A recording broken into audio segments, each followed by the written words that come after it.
आपने अपने भाषण में बोला इंडिया बोलने से भी डर रहे थे। इतनी घबराहट, इतनी परेशानी प्रधानमंत्री मोदी जी मैंने तो कभी नहीं देखी।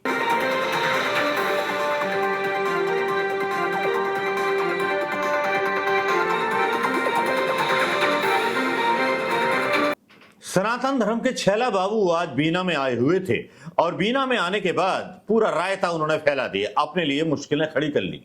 पहले तो गलती ये हो गई कि बस मोदी मध्य प्रदेश के दिल में, शिवराज मामा बहनाओं के दिल में। भाई देखिए, ऐसा भी नहीं होना चाहिए कि सीएम को बिल्कुल ही अलग कर दो। अब प्रधानमंत्री मोदी अपने नाम पर चुनाव मध्य प्रदेश के अंदर जीतना चाह रहे हैं, दिखाना चाह रहे हैं कि मैं जीत जाऊंगा, मैं सुल्तान आलम हूं, मैं वजीर आला हूं। भाई ऐसे थोड़ी चलता है। लेकिन आप जो थे, जहां पर उद्घाटन करने आए थे, वहां आपने नहीं बताया कि कितने सनातनी युवाओं को रोजगार मिलेंगे। प्रिय मोदी जी, कम से कम ये तो बता जाते। और आपके हर झूठ पर जो है लोगों ने मजाक उड़ाया। बीना में पता है क्या हवा चल रही है जब से आप आए, कि सारा चूतिया बना के चला गया, फिर मतलब अंटी काट के चला गया, जेब कतरा। मतलब ये आम लोग बोल रहे हैं, मैं नहीं बोल रहा हूं। सनातन धर्म के नाम पे आप अंटी काट के चले गए और आप सनातन धर्म की बात करते रहे और सब कुछ बोलते रहे अपने भाषणों में। आपने अपने भाषण में बोला इंडिया बोलने से भी डर रहे थे। इतनी घबराहट, इतनी परेशानी प्रधानमंत्री मोदी जी मैंने तो कभी नहीं देखी। काश आप अपने भाषण में बात करते कि भाई मैं सनातनी युवाओं के लिए मतलब रोजगार योजना लेकर के आया हूं। यहां तो आप इतने डरे और इतने हताश थे, पूरे भाषण में पूरा फ्लॉप भाषण था भाई साहब आपका। पीएम का भाषण ही नहीं था। लग रहा था कोई प्रचारक आया है प्रचार करने के, विपक्ष वाले जो हैं सनातन धर्म को बदनाम कर रहे हैं। अरे भैया, 70 सालों में सनातन धर्म के बारे में इन सरकारों ने ही हम बच्चों को शिक्षा दी थी। अहिल्याबाई, झांसी की रानी, जिनके बारे में आप बोल रहे थे। और झांसी की रानी के साथ किसने गद्दारी की थी, उस सिंधिया को आप अपनी बगल में लिए बैठे हो। तो ये विरोधाभासी चीज हो गई ना। बड़े कंफ्यूजिंग कैरेक्टर हो गए हो आजकल यार प्रधानमंत्री मोदी जी। आप समझ में नहीं आता कि भाषण में आप बोलना क्या चाह रहे। मतलब इंडी गठबंधन। अरे यार, इंडिया बोल देते, भारत गठबंधन बोल देते तो भाई थोड़ा हो जाता है। लेकिन आपकी इतनी चौड़ी हो गई है कि आप कुछ बोल नहीं पा रहे उस बारे में। आपका भाषण भी जो था पूरा केंद्रित था इसी बारे में। आप कम से कम जब आपका भाषण होता है, जब भाषण शुरुआत करते हैं आप, तो उसमें कोई सवाल पूछ सकता था आपके भाषण के बीच में कि प्रधानमंत्री मोदी जी सनातनी युवाओं के लिए कितने रोजगार दिए। प्रधानमंत्री मोदी जी बताइए कि पटवारियों का जो ये मसला चल रहा है मध्य प्रदेश में, इसके बारे में क्या करना चाह रहे थे प्रधानमंत्री, क्या घोषणाएं उनके लिए करके गए। प्रधानमंत्री मोदी क्या घोषणाएं महिलाओं के लिए करके गए। प्रधानमंत्री मोदी जी क्या रोजगार के बारे में घोषणाएं करके गए। प्रधानमंत्री मोदी जी क्या क्या कर गए। लेकिन ये भाई, ये 4.5 मिनट का वीडियो प्रधानमंत्री मोदी जी का डाल रहा हूं। इसमें अगर आपको लगे कि प्रधानमंत्री मोदी जी ने मध्य प्रदेश के युवाओं के बारे में या किसी के बारे में भाई कोई बात छेड़ी हो तो बता दीजिए। एक प्रधानमंत्री को एक प्रधानमंत्री की तरह भाषण देना चाहिए। वो जो हैं लोकल और वोकल बने हुए, सुन लीजिए भाषण। और मैं भक्तों आपसे ही बोल रहा हूं, सुन लो। इस अनपढ़ नहीं अनपढ़ तो नहीं है, ग्रेजुएट हैं, ग्रेजुएट प्रधानमंत्री जी का भाषण। ये प्रधानमंत्री का भाषण थोड़ी था, ये तो एक हताश, हारे हुए उस व्यक्ति का भाषण था जिसने उम्मीदें छोड़ दी हैं। बस कोशिश कर रहा है कि मीडिया के जरिए या किसी के जरिए या कैसे भी बस 2024 का चुनाव जीत जाए। हाय अल्लाह, ये वीडियो देख लीजिए। एक तरफ आज का भारत दुनिया को जोड़ने का सामर्थ्य दिखा रहा है। दुनिया के मंचों पर ये हमारा भारत विश्व मित्र के रूप में सामने आ रहा है।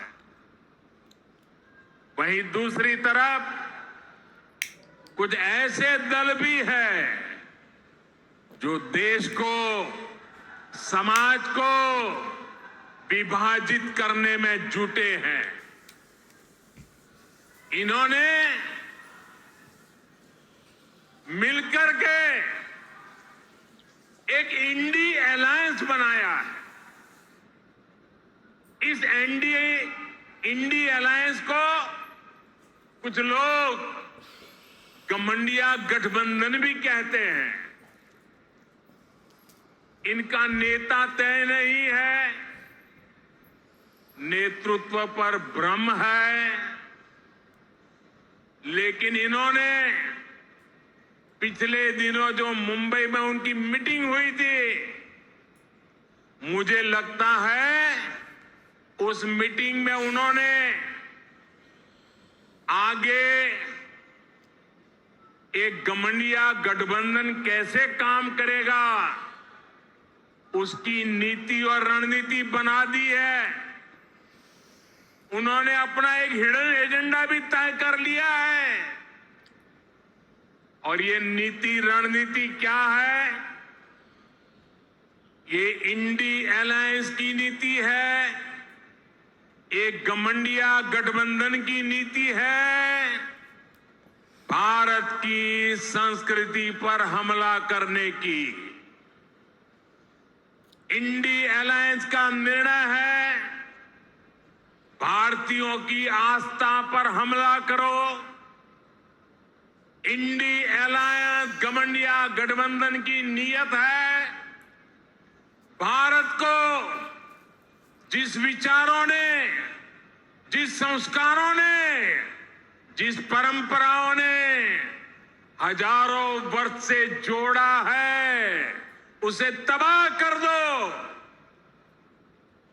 जिस सनातन से प्रेरित होकर देवी अहल्याबाई होलकर ने देश के कोने कोने में सामाजिक कार्य किए, नारी उत्थान का अभियान चलाया, देश की आस्था की रक्षा की, ये गठबंधन, ये इंडी अलायंस उस सनातन संस्कारों को, परंपरा को समाप्त करने का संकल्प लेकर के आए हैं।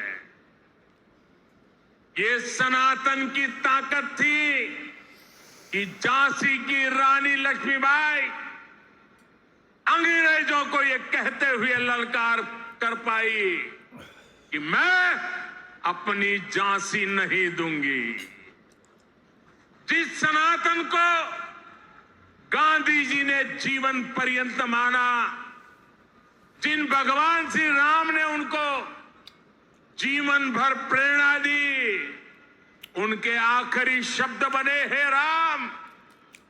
जिस सनातन ने उन्हें अस्पृश्यता के खिलाफ आंदोलन चलाने के लिए प्रेरित किया, ये इंडी गठबंधन के लोग, एक गठबंधन के लोग उस सनातन परंपरा को समाप्त करना चाहते हैं।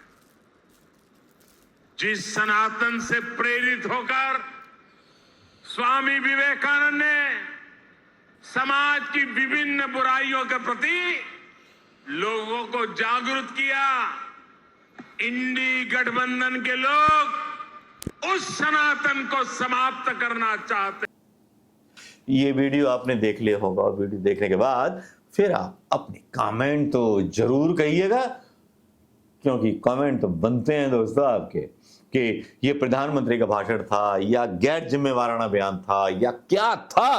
मेरी तो समझ में ही नहीं आया कि एक प्रधानमंत्री भाषण दे रहा है या मध्य प्रदेश में कोई भारतीय जनता पार्टी का नेता आया है जो इंडिया गठबंधन पर निशाना साधने आया है। सलामत रहे दोस्ताना हमारा। दोस्तों नमस्कार, जय हिंद।